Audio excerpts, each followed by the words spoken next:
Mga anak, naangkon nato ang yutang saad. Ang yuta nga pinili, labaw sa ubang mga yuta.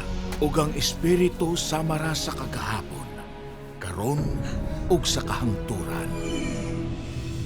Papa, si Nephi nagplano manghulo ka nato. Patyo nato siya. Unsa ka na? Ang Ginoo may pasidaan nako nga kinahanglan mulayas ta sa kamingawan.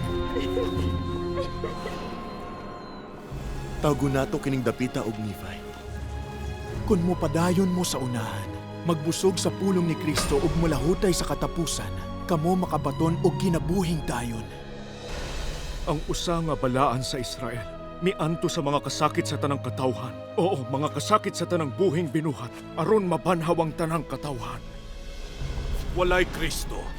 Dili tinuod ang imong gisulti. Pakita ko og timaylan. Kinsa ako nga kumutintal sa Dios.